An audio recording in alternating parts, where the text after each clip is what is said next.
pag may cocaine overdose na lalo na kung meron ka ng dati ng heart problem.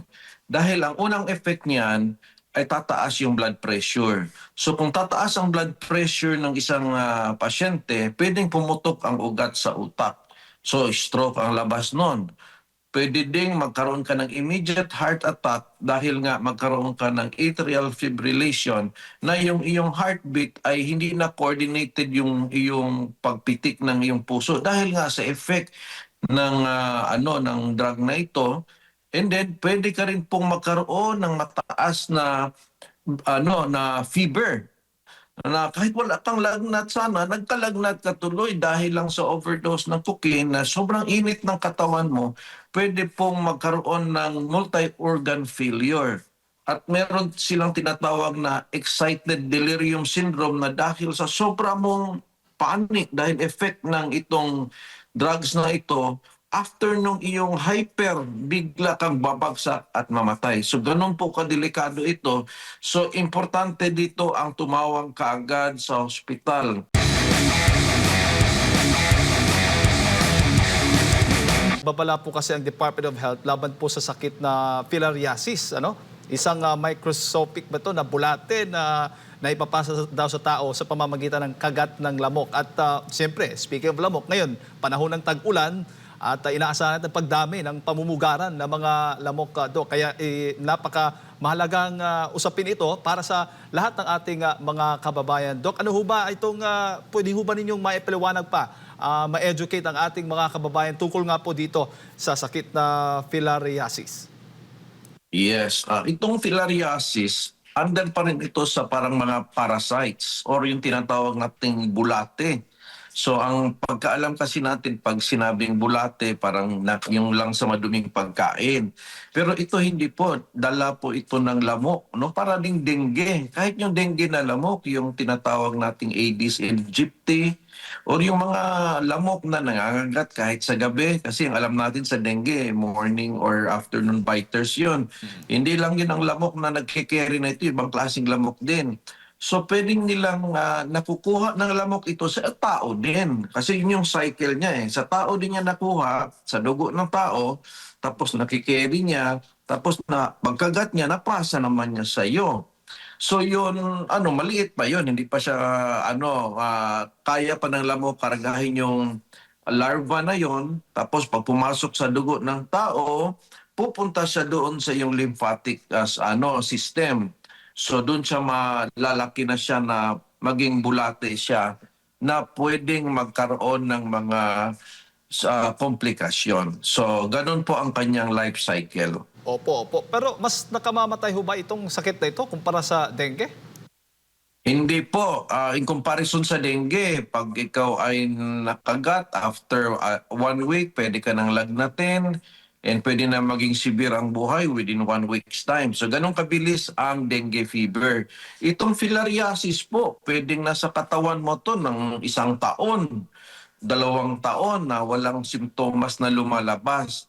So doon lang lumalabas yung simptomas pag ito'y nagkaroon ng komplikasyon na lumalaki, no? Pwede yung ating scrotum lalaki kasi bumabara yun siya doon sa kanyang lymphatic organs na kung nakikita niyo iba lumalaki yung paa, no? So pero yung sabing death hindi masyado siya ganun ka critical on life, pero ang pinaka nakakatakot dito yung lumaki, yung isang pa lumaki na parang times 10 yung laki compared sa kabilang paa or ganun din sa yung itlog or sa scrotum lumalaki.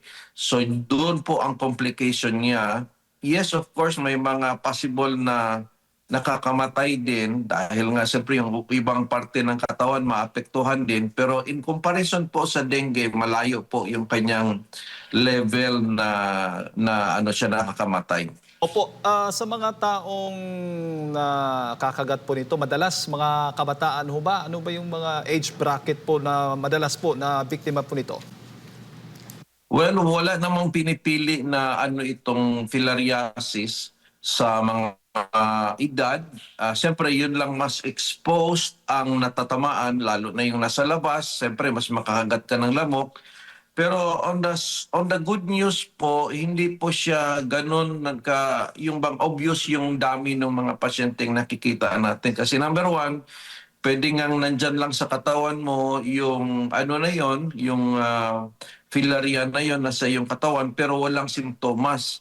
So halos hindi kami nakakikita ng mga pasyenteng ganito buwan-buwan.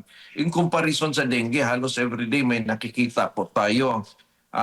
So hindi po ganun ka-obvious ang ang occurrence na pwedeng meron ka pero hindi wala lang simptomas na ibinigay or lumabas. Opo, sa mga taong nakakagat po ng lamok na ito, may lunas ho ba para dito, Doc? Yes, meron po, no? Kasi na-under pa rin ito siya sa parasites. So, meron pong ginagawa ang gobyerno, kunwari sa isang lugar na napapansin na may maraming kaso, pwede pong mag-mass treatment, no? Mass drug treatment na kahit wala kang simptomas, the point lang na merong ganun sa lugar nyo na mga kaso, pwede na pong mag-treat like parang purga ang labas, no? Like once a year na pwedeng inumin ng pasyente yung gamot na yon, pwede po yon. So it's more on coordination po ito sa mga munisipyo, sa mga healthcare center na ano ang advice nila in the particular area ng Pilipinas na ganon. So marami pong binibigyan ng mga gamot nito on the side lang po na parang prevention or prophylaxis. So in other words, meron na po tayong prevention and yung prevention din nakakatulong din siya sa treatment. Kung kailangan po, inooperahan po yung merong mga effect na lumalaki yung itlog, ganyan, pwede pong operahan din yung mga cases na ganyan. So earlier detection po is very important. So meron pong treatment. Opo. Ano ho po yung mga dapat tandaan para maiwasan po na magkaroon po nito, makagat po ng lamok na ito? At ano ba yung mga dapat din nilang gawin, lalo na sa mga pamamahay, Doc, para hindi po pamugaran ng mga lamok?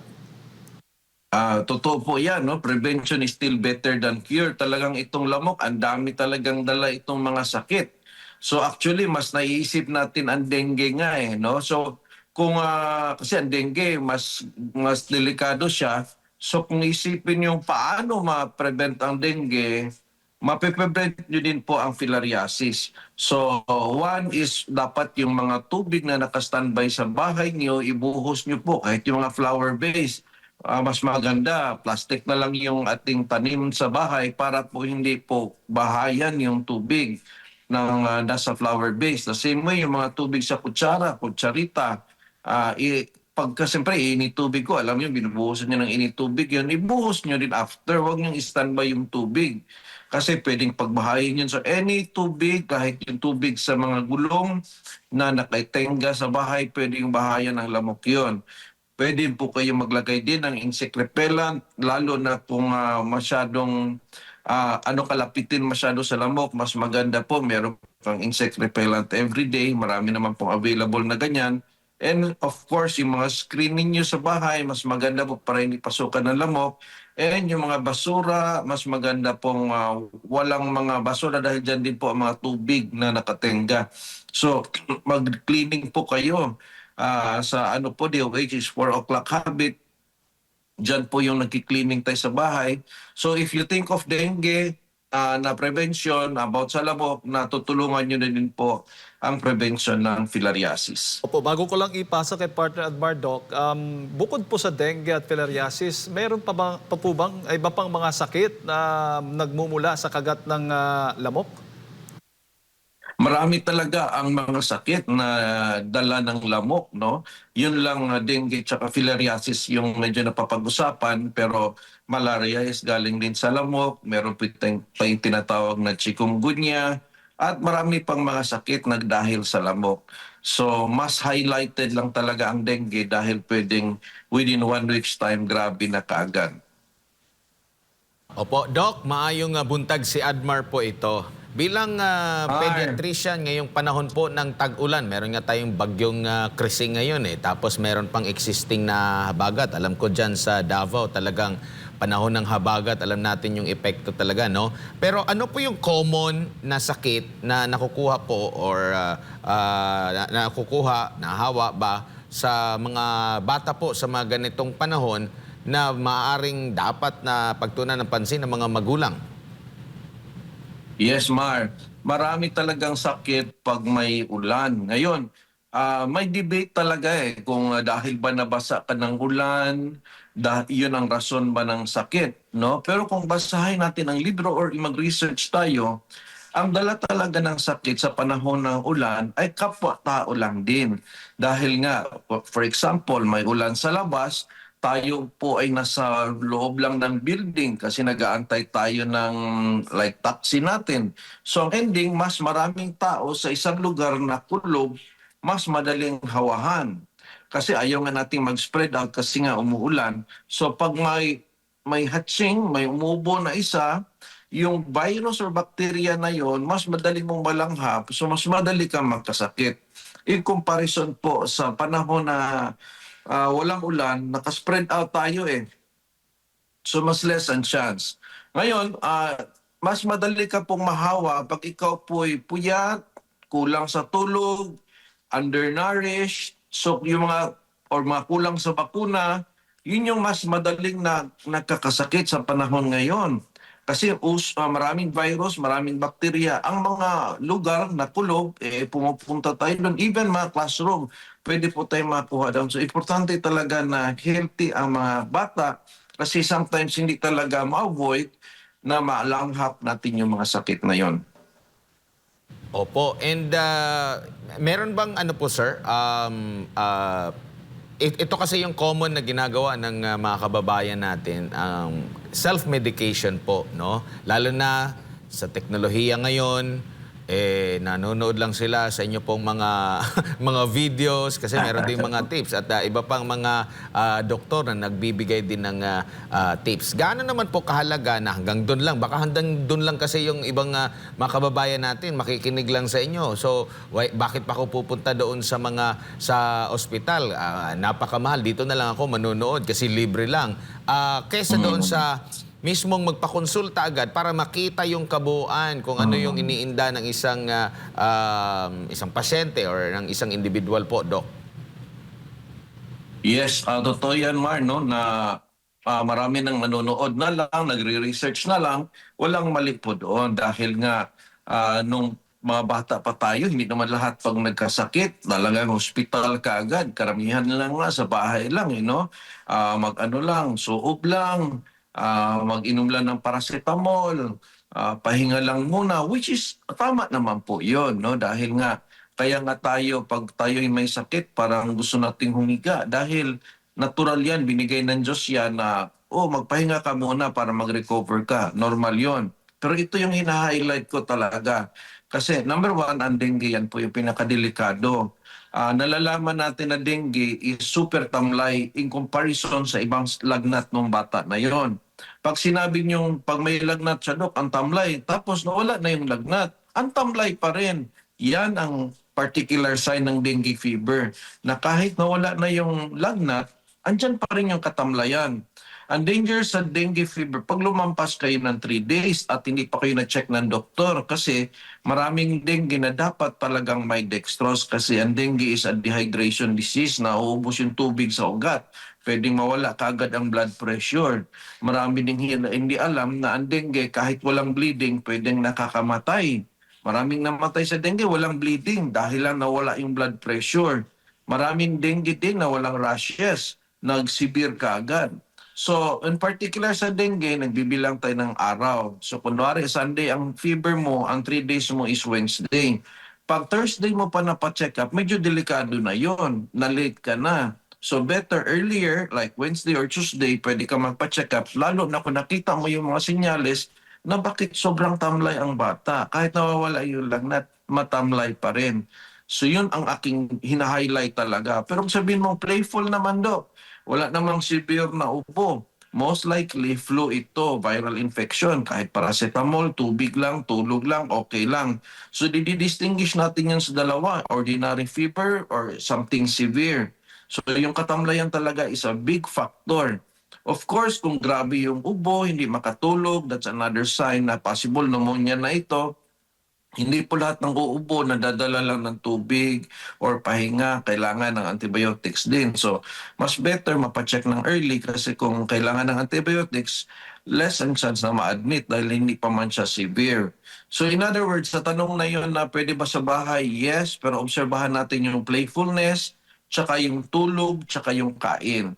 So, kung hindi na natutulog sa hirap ng ubo, or hindi na talaga kumakain, wala pong mali sa magpa-check up ng early. So the earlier, the better po talaga, especially po sa mga 1-year-old and below dahil mas mahina po ang resistensya nila. So okay lang po yung may alam tayo, nakikinig tayo sa mga videos, pero ganun pa rin po ang panahon ngayon, hindi po lahat ay nagagamot lang sa bahay, kailangan sometimes dalhin sa doktor.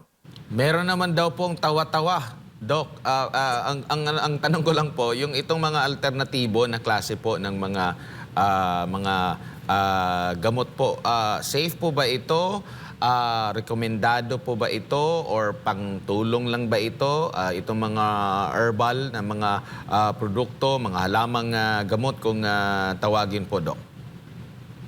Well, in particular po sa tawa-tawa, parati akong nadidebate dito sa aking even sa Facebook, social media. Dahil sinasabi ko, nakataon lang naman yun na tumaas ang platelet eh. Sabi ko, kung nagkalagnat ka ng Sunday o na sakit na dengue, by Wednesday, bababa na yung platelet, like maging 150. By Thursday, maging 130.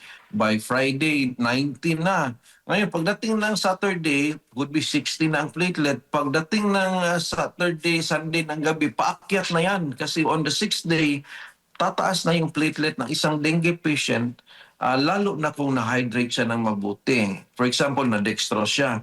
So, ibig sabihin, yung pagtaas ng platelet is just a cycle. It's just a process na 6 days drop, then after the 6th day, paakyat na yan. Binigyan ng tawa-tawa.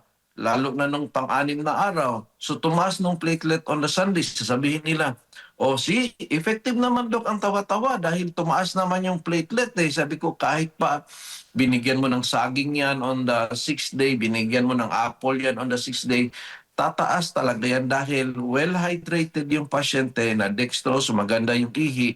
Hindi po yun dahil sa binigay mo, nagkataon lang, kaya akala nyo yun na yung nakapataas. Parati ko yung sinasabi kasi maraming akala nila yun daw ang naka-effect na tumaas. So sinabihan nila yung kapitbahay nila na wag na kayo magpa-check up, magtawa-tawa na lang kayo. So namatay yung kapitbahay. So ganun po ang issue sa Pilipinas for all these years. Kung lahat ng namamatay sa dengue, kung reviewin ko lahat yan, it started on wrong understanding, miscommunications. Kasi karamihan dinala namin, Dok, 5 araw na. Kung dapat nadala nyo nga ng second or third day, nagtawa-tawa pa kasi kami. Yung kasi ang sabi ng mga lolo. So, ibig sabihin, it starts on delay. Ang delay galing naman sa mga maling pagkaintindi kasi akala nila platelet ang issue lang ng dengue. Namamatay dahil lang sa pagbaba ng platelet. Hindi po. Namamatay ang dengue dahil naubusan ng tubig ang ugat. Kaya dextrose ang best na treatment. Total, ang dengue ay matatapos lang din naman within 1 week's time. So, importante may dextrose. So, in other words, wala po akong against sa mga alternative na mga herbal. Wala po akong against dyan. Ang akin lang, kung naintindihan nyo ang point, for example, nagpa-check up kayo dahil naintindihan nyo hydration pala, tapos nagtawa-tawa kayo sa hospital, wala na akong problema doon. Naintindihan nyo naman yung main issue hydration eh. Ang ayaw ko is, nag-focus kayo sa alternative, tinanggal nyo yung main treatment which is hydration. Yun ang danger doon sa mga alternative. Wala namang danger na side effect. Kaya lang hindi na-achieve ng alternative yung main purpose. So, pag nalito po kayo, may doktor naman po. Pumunta din kayo sa doktor. Lalo na yung sinasabi kong super tamlay, na wala yung lagnat, matamlay pa rin. You have to go to a doctor kaagad. Opo, dito naman tayo sa isa pang sakit na nauso tuwing pong mga mayroon pag-ulan at mga pagbaha. Ito pong leptospirosis. Pero meron po bang pagkakataon, Doc, na hindi dahil sa baha, hindi lumusong sa baha, nagkakasakit pa rin po ng leptospirosis po? Yes, pwede pa rin dahil basta ang alam natin, yung mga pumapasok sa sugat natin, galing din yun sa mga ihi. Ngayon, yung ihi ng daga is pwede doon galing yung bakterya, pero pwede din sa ihi ng aso no? Or ihi ng iba pang mga like ibang hayop na inaalagaan ninyo. So, not necessarily lang yung baha. Kunwari ikaw talaga ay yan ang iyong trabaho, farming, no? So, siyempre, na-expose ka rin sa kanilang mga secretion, sa ihi nila, nagkataon may sugat ka.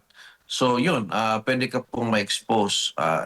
Kaya lang, mas nagiging, ano siya, mas marami pag may ulan dahil nga yung baha mismo, andun na po yung mga bakterya na pwedeng mag-sip in sa iyong sugat. Opo, at maliban pa dito sa dengue, sa leptus, ano pa ang dapat tandaan ng ating mga kababayan, lalo na sa mga bata, Doc, considering kayo po ay isang pediatrician. Opo. Common talaga ang diarrhea sa tag-ulan. It could be nakokontaminate siguro talaga yung ating drinking water. Or yung ating, yan, kunyari yung ano tayo sa baha, siyempre pwede may amoeba dyan. Pag uwi sa bahay, na hawakan mo yung baso, ando na yung infection sa baso, so nainom mo. So importante talaga ang hand washing, importante talaga na hindi tayo sa baha maglakad-lakad. It could be also yung ating mga balon, no? Mga deep well. Pwede kasing mapuntahan din ng ano yan contaminants during baha. So tapos ginamit nyo siya sa pang-toothbrush nyo or pinaligo nyo kaya lang nasip ng bata nainom niya dahil nasa mukha niya, dinilaan niya yung tubig sa mukha. Ganun pa rin, para nang nainom niya yon. Kaya sabi ko, lalo na sa mga bata, sensitive pa yan. Huwag natin gamitin yung tubig ng balon ang pangligo. No? Hanap na lang tayo, meron namang meron na, naintindihan ko, mahal naman ang mineral water gawing pangligo, pero meron namang ibang alternative dyan na mas mura na pwede nyong gamitin pangligo, especially sa mga bata or kung talagang sensitive pa, pwedeng pakuluan mo na yung tubig before gamitin dahil nga prevention is still better than cure, lalo na sa mga bata dahil dinidilaan nila yung tubig, iniinom nila. So yes, mataas ang cases ng diarrhea na papansin namin sa tag-ulan. And then babalik yung mga common diseases kagaya ng pneumonia dahil nga kulob, no? Or kahit sa loob ng jeep, punong-puno tayo, naka-close yung plastic cover ng jeepney. So pag may nagbahing, may nag-ubo, or kahit nagsasalita lang, pwede na pong makahawa yon ng virus or bacteria. So importante talagang pangalagaan natin ang ating kalusugan by good diet and then good sleep and then some exercise din. Hindi lang parating nakaupo lang nakagadget. Opo. Doc, okay lang ho ba kung ibang issue? Dahil lang itong isyong itatanong ko sana, may kaugnayan nga po doon sa pagkamatay no, ng isang Rustans executive, si Paulo Tantoco po. Cocaine overdose daw po yung naging dahilan. Para lang po sa maging ma-educate lang po ang ating mga kababayan, ano ho ba itong cocaine at ano bang mga dapat gawin kapag ikaw ay ma-overdose nito? Yes, no, talagang yun ang nga sabi ni Pangulong Duterte na huwag mong subukan yan, no, delikado yan. Nakakasira ng utak yan. At ang danger dyan is pag may cocaine overdose na lalo na kung meron ka ng dati ng heart problem. Dahil ang unang effect niyan ay tataas yung blood pressure. So kung tataas ang blood pressure ng isang pasyente, pwedeng pumutok ang ugat sa utak. So stroke ang labas nun. Pwede ding magkaroon ka ng immediate heart attack dahil nga magkaroon ka ng atrial fibrillation na yung iyong heartbeat ay hindi na coordinated yung iyong pagpitik ng iyong puso dahil nga sa effect ng ng drug na ito.